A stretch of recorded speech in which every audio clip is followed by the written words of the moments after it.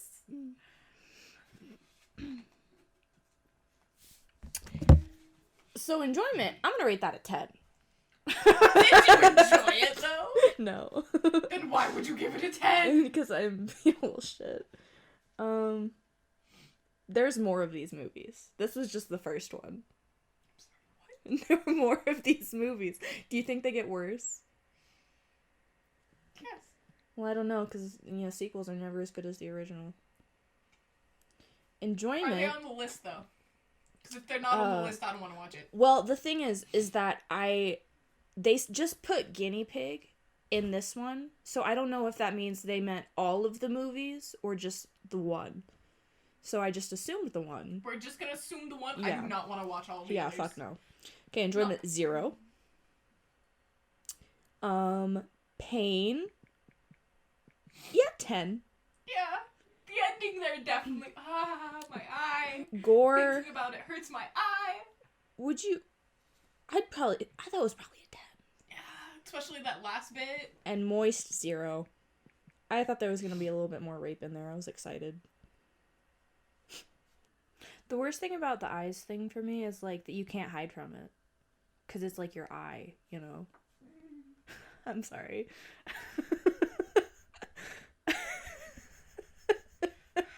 Okay. It's very uncomfy. Which is why I don't like that scene in particular. I just have a thing about eyes. And needles. Needles? Yeah, they kind of get me. And eyes. Remember, I already have a fear of needles. Yeah, so that probably was the worst thing ever for you. You, like, have to psych yourself up every time you get a tattoo. Yeah.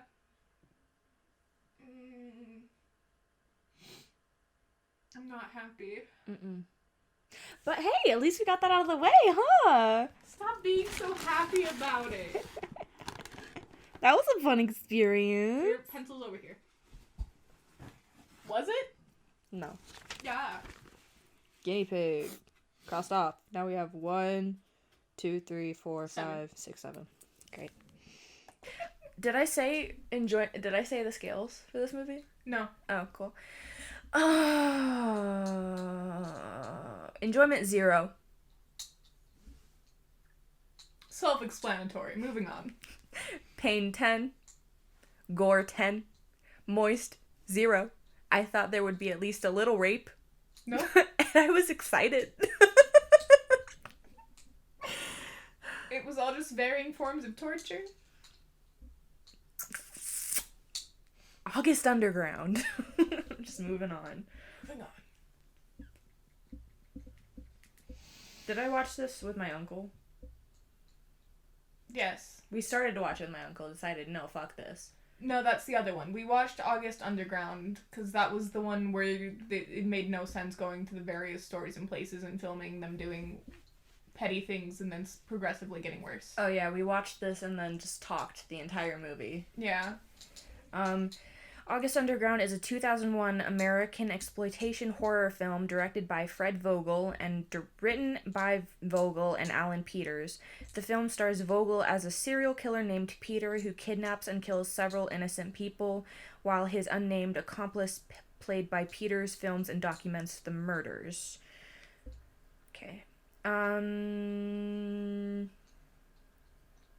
really didn't want to keep watching this list. I was ready to throw the towel in, but then my friend, I tried to get my friend to watch The Room instead, but she insisted on finishing the list, so I picked this movie while we were eating.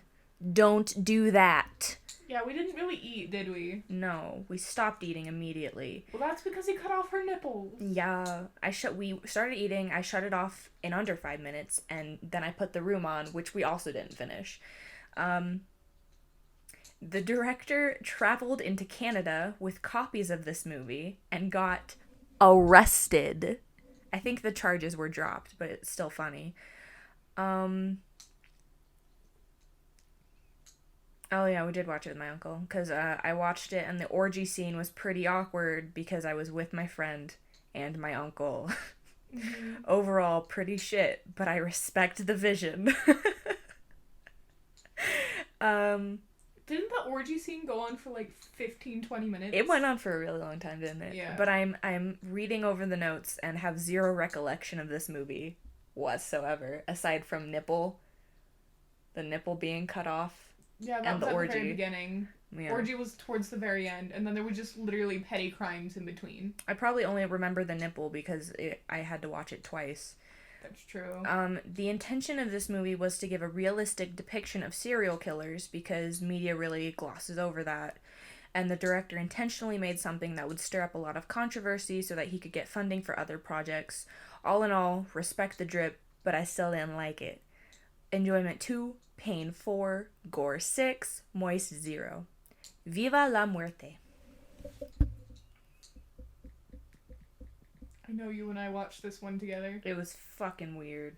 The one with the different language, and couldn't we not find subtitles? We couldn't find subtitles, so we just pretended that we understood Spanish for an hour and 40 minutes. An hour and 30 minutes, excuse me. A boy has mixed feelings about his mother after she betrays her husband during the Spanish Civil War. Released in 1971, directed by Fernando Arrabal. Excuse me. Arrabal. And wasn't it supposedly his story from when he was a child? Like, the director or somebody? There's just, I don't want to talk about it.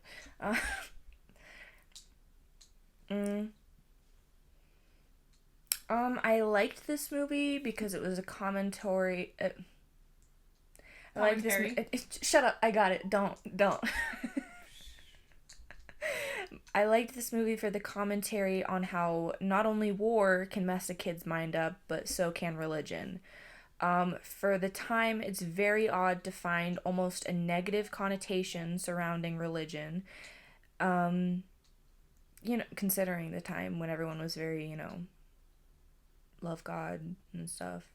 The music is just someone having a panic attack into a recorder. Pretty much, yeah. I don't really remember the music, but that, puts an image in my mind. A man got Kakashi fingered in the ass. Nice. The main kid, his dad's dead or in prison. Mom's a crazy religious bitch. He wants to fuck his aunt. I think, yeah, he did want to fuck his aunt, didn't he? Yeah. He keeps torturing small animals, and he's like, I just really need a fag right now. And he's 10, so he just lights one in class, and then he starts a fire. 2 separate occasions. Yep. Then there's the whole scene with his mom in the bowl. Forgot about that, but thank you for reminding me. She cut off its nuts and then turned them inside out. I got this movie for the most part, but then there was a scene where the main boy and his aunt rub spaghetti all over each other while polka music plays in the background, so who fucking knows what was going on. I have a theory, though, him eating things he's not supposed to, like at some points he eats bugs, and then bathing in spaghetti interlaid with images of sheep dying shows his innocence dying and his skewed perception of the world forming, i.e. him doing things with him eating things he shouldn't be eating and then doing things with food that aren't considered normal. In the beginning, you see him interacting with the flies and just swatting them away, but then at some point midway through, he begins to eat them and capture small animals only to kill them. Overall, not a bad analysis for not even speaking the language the movie was in with no subs. Gang, gang, bitch. Enjoyment 5, pain 2, gore 6, moist 0. Do you want to describe the scene with the bull, or just let them experience if they ever watch it? I don't remember the scene with the bull. The mom dances with the bull and she cuts its throat open or something? Or she eats the balls? Does she do something with the balls? I don't remember. She cuts off the balls and then turn them inside out as she dances with them, and yeah. Irrelevant. I didn't remember it, so it wasn't important. It was a random scene that had no reason for being in it, other than I think it was supposed to be something to do with religion. The life and death of a porno king is next. Oh, yes. This made us want to kill ourselves, this next one. Yes. I literally had to take several days to recover because it fucked me up so bad. Weren't we gonna watch another one after it, and then we're like, no. Oh, damn. They really dragged my homeboy in the summary. I never read the summary. What's the summary? I'll tell you. A failed movie director. Ooh, he ain't need that. Spoiler alert, he kills himself at the end. He didn't need that. A failed movie director starts making porn films and goes underground to make violent sex films. No. That's not correct. That's not what happened. Released in 2009, director Mladen Dordovic. Let me see if my summary goes into what happens, because, sometimes I put what happens in the summary, and then other times I'm like, you know what? Fuck future me. I'll just, because I don't remember half these movies. I'm just like, you don't? I'll figure it out. The ones that I watched, I remember. I don't remember half this shit, because if it's not good, I'm on my phone. Real talk. I'm on my phone anyways, and I still remember them. Yeah, but you have something. Yeah, I don't say what happened. So basically, the main guy, what was his name? Marco. He was a film director. He mainly dabbled in adult films. At one point, I think in the very beginning, you see a scene that he made where a dude fucks a hole in the ground and then a tree grows, I think. Yes. Okay. So basically, life's not working out for him too well, so he decides to go on the road with a traveling show with a group of friends and put on, like, this live porno performance. Horrible shit happens, and then... They get raped. I'll get into that. It's fine, Alexis. I don't want to talk about it. Take your time. Anyways, this dude hits them up and he's like, hey, so, do you dabble in snuff films? And Marco's like, what? And the guy's like, I'll pay you good money if you, get people who want to die and then kill them on camera for me. I'll give you the people to die. You just gotta film it and kill them. He only gave them the first one and then told them after that, you can find people on your own. But basically they have to go around, find people who are suicidal, who and the man offers their family money, and which gives them incentive to kill themselves, and then Marco and his gang kill the people on camera and then they get paid. The movie fuck, okay, I'll go into my notes now because I'm gonna fuck it up. This movie was so sad. It took a while to get started, but once you're there, and you're not having a good time. I had to look away at some points because it fucked me up so bad. The main problem is that you start to care for these characters. The hard shit is interjected with small moments of happiness, which just makes the bad shit hurt worse. At one point, there's a mass rape scene where, basically the towns the traveling gang goes to, the people don't want them there. And so in one town, the people from the town gang up a bunch of men and they track down the gang and then they rape each one of the members. And it's genuinely it is the hardest scene to watch in the movie for me, at least. Though I do like how they ended up dealing with it with the dude. Yes. Okay. I'll shut up then. Continue. Okay. My notes deal with it. That was really rude. I'm sorry. You're not sorry. No, sorry, because it was funny. But I'm sorry on the moral standpoint. Sorry. Okay. So, it was set up earlier in the movie that one of the characters, two of the characters, they were lovers and basically they both had AIDS.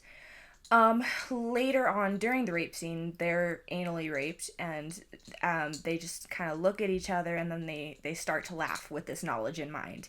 And each member of the gang, while this is happening to them, looks over and then slowly the troop begins to laugh.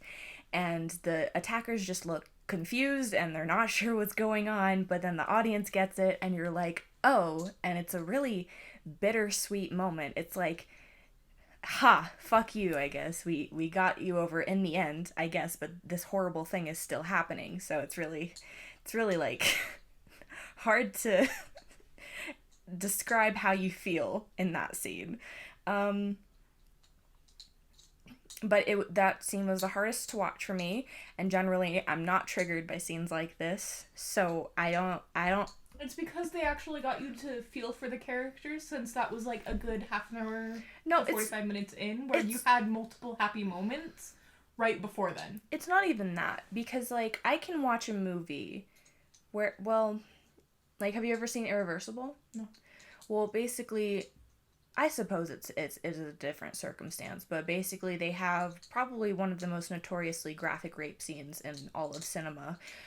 It's a movie told in reverse. So the initial setup scene is like this graphic scene of a girl being raped in an alley, and the director intentionally put in like bass notes that were meant to trigger the unnerving feeling in your mind. So whenever you're watching it, it has these little tricks that are intended to induce you into this state where you're just uneasy and uncomfortable. That's the very beginning of the movie before you care for the character.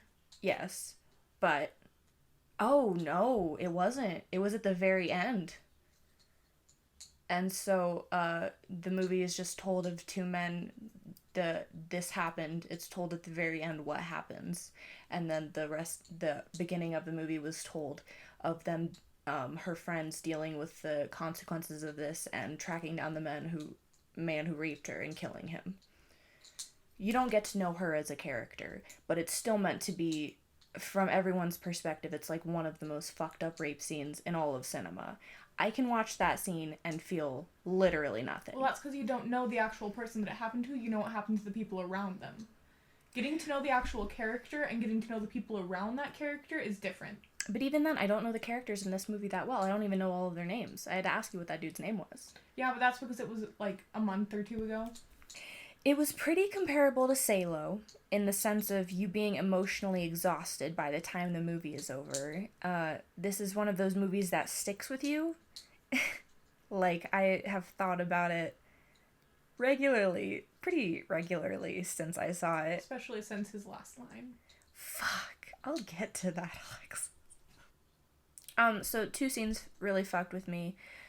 It was the rape scene and then the ending, where slowly throughout the movie, each of the members begins to die, and the members of the troupe begin to die until it's Marco and his love interest. And I don't know that his name was Marco, but we'll continue. Marco or Marcus or something like that. It wasn't Marcus. Absolutely not Marcus. He was hot. That man would not be named Marcus. And then the second scene that really fucked me up was the ending, where our lead says he goes around and he kills off the people that had caused these stressors in his life. And then he is running from the police and he meets back up with his love interest and he says, I feel like I've wasted my life. And then he kills himself. They both killed themselves. Sitting next to each other at this very peaceful place. They say, I feel like I've wasted my life. And then they slit their wrists. What a depressing motherfucking ending, dude. What the fuck? The music at the ending was very beautiful and it showed us the scenery. It made it even more bittersweet. Fuck. That line hit hard. I even turned to Alexis and was like, damn. They need to go that hard. Holy shit. It was very bittersweet. Oh, and then I get real. I get real depressing in the analysis. This movie really triggered me. Okay, I'll just read it, even though it's embarrassing, and Alexis is right here, but whatever. um, This premise is a dream I've had since I was young, but old enough to be self-destructive. Drugs, sex, crime, life on the road with friends, and enough trauma to justify the pain you feel on the inside. And so this movie is me walking through that reality. And it's not glamorous, it's not romanticized, it's real and painful. And even though it's the dream, it's still not enough. It's not satisfying. It makes you feel wasted and used and tired. You feel like you've wasted your life. Okay, so maybe this movie got me a little. A little. It kind of fucked me up. Don't worry, you're not the only one who still thinks about this movie. You know, sometimes when something happens, maybe you read a story that changes something innate in you ever so slightly, you read a fan fiction and there's this line that you commit to memory and you just remember it every so often, even after you've forgotten the name of the story you've read. This movie did that for me. It gave me a lesson. This movie served a point, which is more than I can say for most movies on this fucking tier. I just felt depressed after watching this, mostly because, like, if ruining myself isn't enough to validate my emotions, then I need to find another purpose. Oh shit, I'm going hard as fuck. And that it's all accurate, all true. Yeah. Almost everybody has that nature where they want to do something completely self-destructive, destroy everything that they are, but not be alone while they do it, and then hope for the best. Yeah. So that movie is like, it does not always turn out. You will go through terrible things while having what you think could be the time of your life and have it still turn to shit. It's still not enough. It doesn't validate you. No matter how much you wish it would. Yeah. This movie makes me wonder what I've been searching for by watching movies like this. What is the end goal? Am I looking to break myself? Because it's certainly not because I enjoy movies like this. Is this the safe way of ruining my mind? Is this the safe way to test out my self-destructiveness without having to deal with the outcome? Yes. This is getting too meta, dude. My notes go fucking hard. Keep reading them. This movie made me really contemplate why I'm even doing this in the first place. Because I like disturbing movies.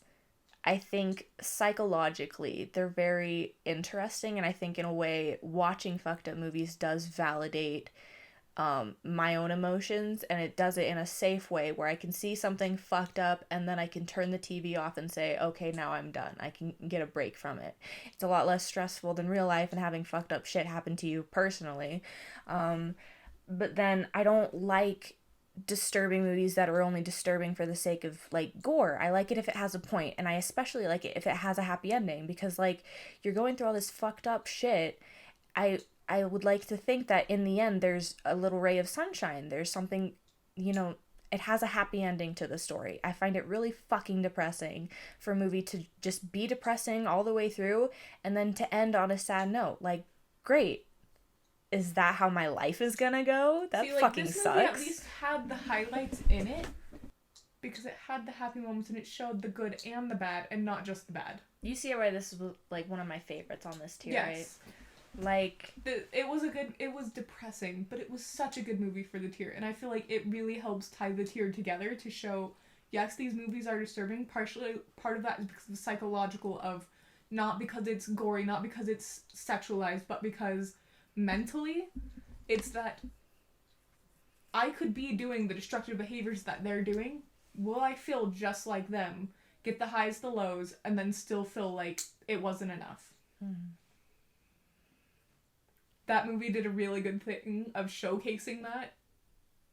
So I feel like it was cinematically not great, but the story was beautiful. Yeah. Enjoyment, I'm gonna give it an 8. Originally I put 7, I think, just because I don't know that I would ever watch it again, just because it was just a really devastating experience. But overall, it was probably, if not my favorite movie, then my second favorite movie on this tier. It was really good. Like, honestly. So enjoyment 8, pain 9, gore 7, moist 1. I don't remember there being a lot of gore. There really wasn't. It was that very end scene where they slit their wrist along with the one dude being shot multiple times at the very end. And I do believe throughout it, there are certain moments where it's like when they killed the people when they were doing the snuff films, how blood would get everywhere. Mm-hmm. So I can see why it would be gory, but at the same time I didn't feel like it was overly gory. Mm. There was barely any gore, but the gore it did show was very realistic. Okay. Necromantic. Released in 1987, directed by Jorg Buttgereit. But We did not entirely like this movie. no. A street sweeper who cleans up after grisly accidents brings home a full corpse for him and his wife to enjoy I thought it sexually. was girlfriend. I don't know. To enjoy sexually, but is dismayed to see that his wife prefers the corpse over him. Not exactly what happened. Okay, this was another movie where we didn't have subtitles, so we kind of just had to figure it out. No, it did have subtitles. No, it didn't. It didn't? No. I could have sworn it did. No, we're just fucking geniuses. I'm not being sarcastic, like, unironically. We understood that entire movie and what was happening without subtitles. We did, didn't we? Yeah. It was all those German lessons I took when I was 13. Well, then why did I understand it? I don't know. I was probably I think I told you a lot what was going on. I think so. The creators outright defied the censorship laws in West Germany at the time, which is pretty cool. Like a fuck you to the man. This was a no-budget film, self-explanatory, and considering the graphics are really good, it just didn't land for me. I wasn't vibing. Like, from a technical standpoint, the movie was competent, story made sense, but, like, it just didn't hit. Okay, so, basically... There wasn't a whole ton of talking in the movie. No. Basically, he cleans up grisly scenes. He's obsessed with, like, dead bodies. He and his girlfriend are both obsessed with dead bodies. There's several points throughout the film where they bathe in pools of blood. Okay. He has, like, a little collection in his house of body parts that he collected for most of the years. Yeah. And then at some point he brings home a full-blown corpse for him and his wife to, do the do with. There's a ridiculously long sex scene with the dead body. They didn't even get, like, a fresh dead body either. They got, like, a decomposed one, which I guess if you're a necrophile, then maybe you would like that. But, like, me personally, if I was gonna go for a dead body, I would get a fresh one. Like, yeah. I don't want it to be... Didn't they shove, like, a metal thing in the groin to essentially be the fake dick? Yeah, they shoved a metal rod in the pelvis area for the wife to, and they put a condom over it for the wife to, shake that ass, bitch, let me see what you got, and then he loses his job because his workmates are like, hey, bro, you sus. And then he comes home, tells his girlfriend or his wife, whatever, and she's like, fuck you, and leaves him. And then she takes the body with her, which I don't get. Because I think didn't it say she was going to stay with somebody? Yeah. So what would she do with the body? It's like they're not weirded out by that. But then he goes on this, like, self-destructive rampage. He goes to a grave and he has sex with a prostitute on the grave, and then he kills her. He can't get it up. And so he kills her because she starts berating him, and then he has sex with her body, falls asleep. The next day, the groundskeeper comes and sees him with the body, and so he takes the shovel and cuts the groundskeeper head off. And then he goes home and he stabs himself a bunch, and he gets an erection, and then he comes while he's stabbing himself. As I think back across his life as well. Yeah. I did, like, unironically love the super long scene at the end of him stabbing himself and ejaculating. It was very amusing. And then how it slowly went from cum to blood. Yeah. As he continued for a long while. I'm glad you remember that too, because that was, like, the most vivid memory I have. Not the eyeball falling out and the girl trying to catch it in her mouth. Well, now it is. Okay. Enjoyment 6. I gave it a 6. Yes, but that's because the overall story of him essentially enjoying his death after all the fucked up things that he had been through, such as when his father killed his pet rabbit when he was a child. Oh, yeah. Half these movies just contain really graphic scenes of, like, animals being killed, which I don't appreciate. Like, if you're gonna fuck with somebody, fuck with, like, a dude. Why you fucking with the cute little rabbit? They ain't do shit to you. Man, fuck Remember, you. he also killed a cat. Oh, yeah! Okay. Enjoyment 6, pain 3, gore 7, moist 4.5. That's because of the really long sex scene. And the fact that corpse. with the corpse. That's really funny that we gave it a 4.5. You gave it a 4.5. You wanted to give it like a 5 or a 6. No, I didn't. Yeah, you did. No, I didn't. No, simply because you thought it would be funny. You wanted to give it like a 5 or a 6. So then you're like 4.5. I remember that. Yeah. Because I don't want people to think I'm weird. Well, it was very entertaining. It was. My legs hurt. Oh my god, we're at Snuff 102. Okay. These movies start to get, these movies really start to drain you. Like, once we get to the third tier, I started watching, like, one every few weeks just because of how strenuous the ordeal was. I'm really tired. We watched 2 this week. Yeah, we watched 2 this week, which is, like, a record for this tier, dude. Then again, Necromantic, Snuff... We watched 3 this week. Did we really? Necromantic, Snuff 102, and the Vomit Gore. Oh my god. We didn't even finish Vomit Gore, though. Yeah, but that's okay. Spoiler alert, I know you were super invested. Snuff 102. So I started off really hating this movie. I was like, okay, it doesn't look good. Because the cinematography is hot trash. Like, it just doesn't look good. We couldn't find what the budget was for this movie, so we just kind of assumed it was fucking trash, which is why a lot of things looked the way that they did, but whatever. By this point, I genuinely don't give a fuck. They could put anything on the screen, and I was like, okay. Like, I did have to look away when he starts to hammer in a girl's teeth at some point, and I was like, no, too much. That was the second time we had to look away. It was the second time. What was the first time? What? Stop it. Oh, yeah, so I didn't even read the fucking... Oh! Ooh. So we're gonna go back and real quick read the summary. 102. Okay, released in 2007. It doesn't even have a summary. Okay, I guess we'll, Yeah, grab... So I spent like $30 on a DVD copy of this because I was manic. And I was like, I really need this.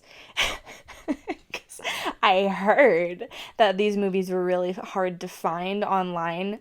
Plot twist, they're not. Every single one of these movies was on fedupmovies.com. FYI. So somebody been playing me. Okay, the summary. Released in 2007, when a young journalist decides to investigate the macabre world of snuff films, the worst of destinations awaits for her as she becomes the next on-camera victim. Gagged, beaten, and terrified, she will do anything to survive. Mariano Peralta's controversial Argentinian gore film has been deemed one of the sickest and most depraved films ever made. What are the limits of screen violence? Is it normal to keep watching? You be the judge. Okay. I was sure that I was going to end up, driving into the woods and destroying the DVD copy because I hated it so much. But, this movie pleasantly surprised me. It turned out to be probably one of my favorite on this tier, if not my favorite. If you want a reference for how my notes started and then where they ended up, I said, these movies are fucking garbage, but one thing I will say is that they inspire me, just not the way they probably wanted. They inspired me to make better content. And then I ended up, what is it with disturbing movies and women? Like, it's always women being put in these situations, and it's always sexual.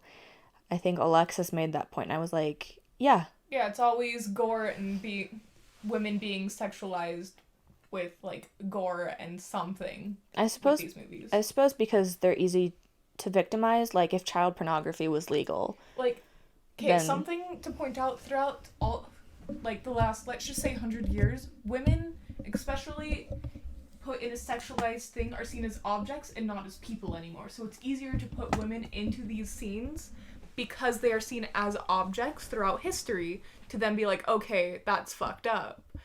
And you're easier to get away with doing more fucked up things because it's a woman in that situation. If you do it to a man, then you notice almost everywhere it's the man being the main character, it's the man doing the heinous act and not a female doing it, because the female are almost always the victims, because throughout society we are objects and not actual people.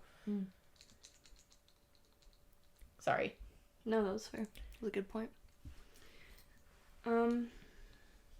Because in this movie, the main male character tortured 3 to 4 women, 3 women. Like, literally tortured and killed brutally 3 to 4 women. And he even made the point, throughout history, women are seen as objects and not actual people. That is a point made in the movie at one point. This movie was... It was exactly what I wanted from this list, even. It was, fucked up, disturbing scenes, but it had a point. It had a deeper meaning, and then it had a happy ending. Basically, a journalist wants to do research on snuff films, and so she goes to consult this guy. And if you actually want to watch the movie, spoiler alert, leave now. But the guy she interviews turns out to be a serial killer, and then he kidnaps her and 2 other women, and then he keeps them in his basement or whatever, and he tortures them while he records.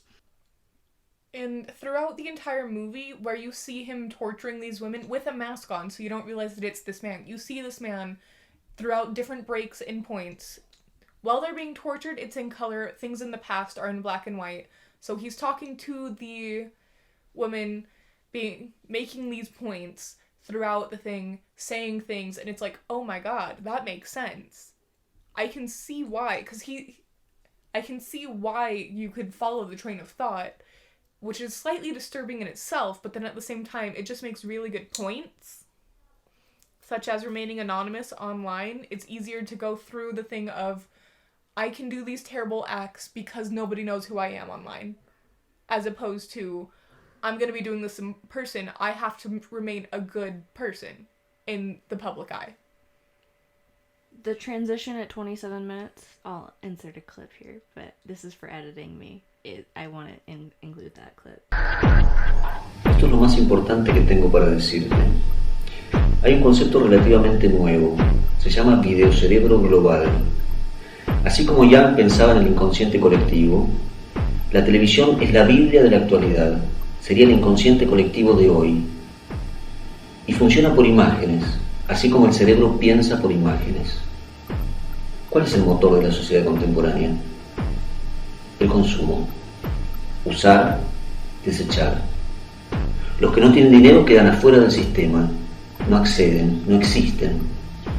Los otros tienen acceso a todo, ilimitado, a lo que quieran, a ver lo que quieran, las imágenes que quieran.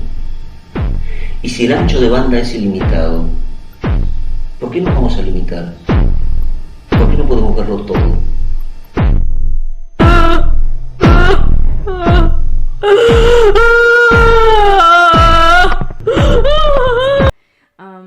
At one point, the kidnapper beats up a pregnant woman, ties a plastic bag over her head, and then goes to stomp in her stomach. But at the last second, the screen cuts out before he does, and a card comes up that says, sometimes the best use of filmmaking is to not show the scene. And I have mad respect for that shit, dude. Just something about it, it just sits right with me. Like, it showed him going to stomp on her multiple times, but then each time that his foot would have landed, the scene fades to black, and it's on, like, the second or third time that he would stomp on her when it shows that card. Like, realistically, it was probably for a special effects purpose. But then from a an analytical standpoint, it also served a purpose for, the movie in the end. Basically conversing of what it means to be human in the age of the internet. Can I also mention a thing? What? So way back when, with like the old Batman like TV series, you actually could not show violence. So every time that they would throw a punch, right as the punch would land, they would have the screen light up in white or black to then show, oh, hey, we're not actually showing this. You can see that that's what would happen, but we're not actually showing it because that's technically banned. We're not going to show that to children. We're going to imply that it happened. But also, again, there was no gore in the old animated movies, but it was just something that's, oh, hey, we're not going to show this actual action happening. We'll cut to a screen of black or white really quick, mainly white in the old animated things.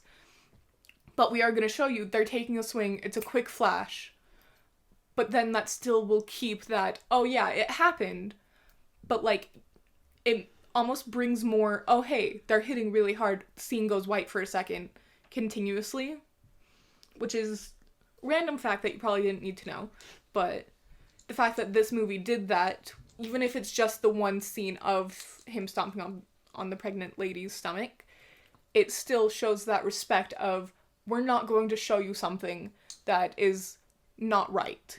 Even if we did film it, we're not going to outright show it to you because even we are considered uncomfortable, or our audience might consider it uncomfortable. Because you and I both looked away when we realized what he was about to do. And then we're like, oh wait. By like the second or third time that he was about to do it. And then it cut to the card. The cinematography was very novice, but all the technical aspects were there. The scenes set in the past were black and white, while the current was in color. The torture scenes were shot in dark rooms to save on budget and keep it from looking too cheap. There's one scene where the kidnapper orally rapes the main girl with a knife while touching himself. And I just turned to my friend and went, this is inspiring the fuck out of me. That you did. There's a commentary on how people are taken advantage of. In one instance, one of the victims, who's addicted to drugs, is talking to someone and begging them for a job, only for her to end up being tortured and murdered. There's a lot of conversation about, the less fortunate being taken advantage of by, well-to-do people. I think that's the right word, well-to-do. Is that right? Well-off people. Well-off. People with more money. People who are actually a part of the system as opposed to those who are outside of the system. Yeah. And then a lot of this commentary was, like, no one cares about who you are just so long that no one cares about you. Which I thought was pretty cool. No one cares about who you are. They just care about the body, like, seeing your body and what you're doing rather than who you are and what's happening to you. No, because I interpreted it as, like, because you can't do the same shit to, like, Hillary Clinton, for instance. But if there was just a random old lady that no one cared about and they did that to her, then nobody would give a shit. See, nobody would care. Nobody cares. If nobody cares about you, then anyone can do anything to you. There's a whole commentary on porn. Yeah, there was. It was like, basically the movie was just like, on the internet, there's no censorship, and that piece of you is kind of stripped away so that you can, your most animalistic side comes out. And I thought that was really fucking fascinating. And it's true. You can let go of your morals as long as you remain anonymous. Like, you don't have to give a shit as long as nobody knows about it, You can do whatever. But this is how you do it, fam. Shit budget, but they made it work. Enjoyment 8, pain 9, gore 8, moist 3. All over the place. Oh, give it a moist. Yes, that is because most of the torture scenes are women literally just in their bras and such, and even then, him touching himself, there are certain points where he is touching the women, though we were somewhat like, that's not cool. I like that you try to justify why I gave That, and there was an advice. actual, literal porn scene. It was in black and white, but there was a porn scene. Yeah, I'm gonna stop talking now. Okay. Sounds great. I'm gonna drink some of my grape soda. And then Slaughtered Vomit Dolls. The Vomit Gore Trilogy by Lucifer 666. No, his name is Lucifer Valentine. Lucifer Valentine 666. Regardless, there's Lucifer and there's a 666. I don't think We don't care enough about this man.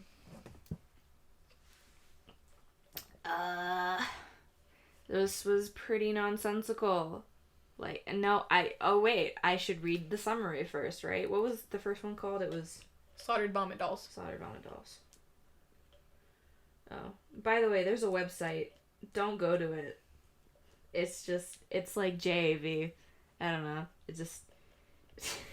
It makes no sense. It's JAV meets a poker site meets... You will definitely get a virus if you go here. Slaughtered Vomit Dolls. Released in 2006, directed by Lucifer Valentine, a 19-year-old runaway stripper and prostitute descends into a hellish pit of satanic nightmares and hallucinations. Budget, $100,000, but you wouldn't be able to tell because the movie's fucking garbage. Spoiler. Do we want to read the other two summaries as well since it's a trilogy? Okay, well... No, they all have the exact same summary. I don't know why he needed to make 3-hour-long movies. They're all like, you could have put it in one fucking, you could, okay, spoiler alert, all 3 of the movies in this trilogy are on this list. I did not watch all 3. I didn't even finish the first one because it was so fucking garbage.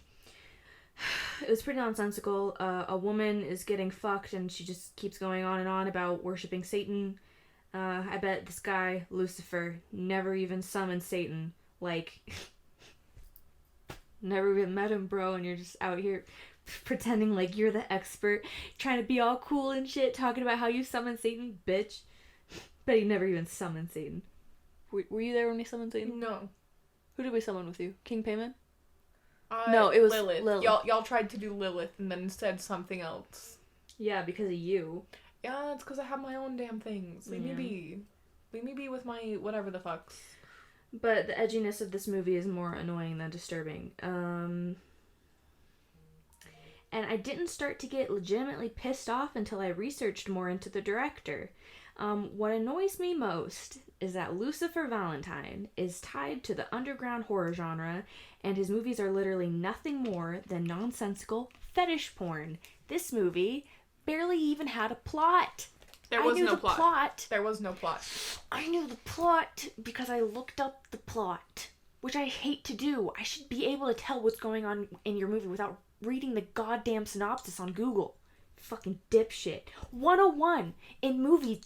Ooh. Okay, not only that, but if we had just straight up watched it, we would have had no idea what was going... We had no idea what was going on with the synopsis. Most of the other movies that were in different languages, we could tell what was going on because there was a consistent storyline. This movie had no storyline, and it was in English. It was just like random clips of a girl having sex or puking or talking about Satan in a slowed down, intentionally deep voice, while like techno music plays over the background, and I fucking hated this movie. It wasn't good. I paid like $30 for the DVD of this because I thought it was gonna be hard to find, and you know what? It wasn't. I paid this motherfucker money.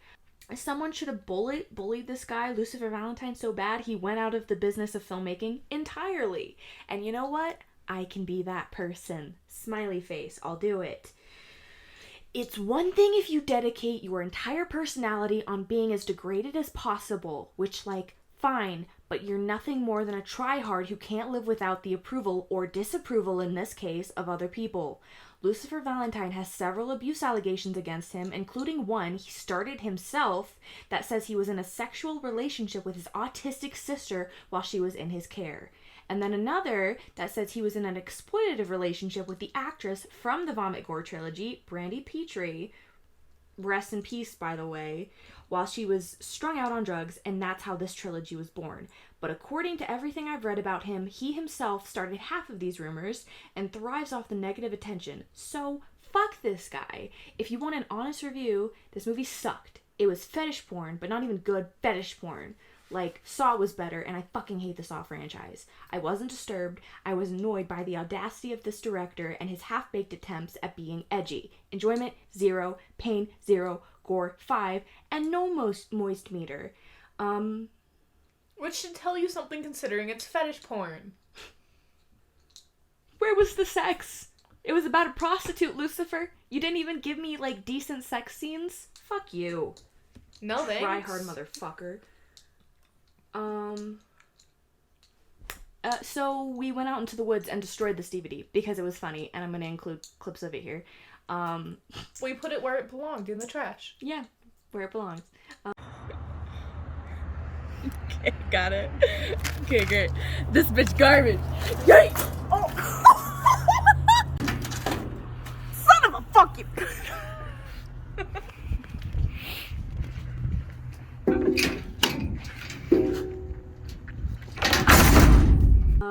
That being said, I'm finished with the 4th tier.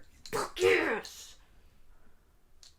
Also, I should mention, so originally I was gonna watch all 3 movies in the Vomit Gore trilogy because all 3 are on the tier. However, I decided that since Lucifer Valentine is such a piece of shit that I wasn't going to give him any credit and watch the rest of his movies simply because I hate him.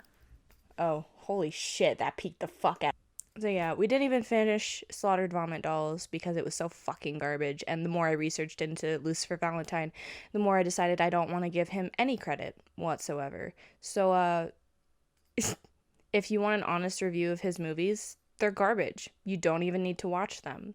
So, that being said, I'm finished with the 4th tier. Yes!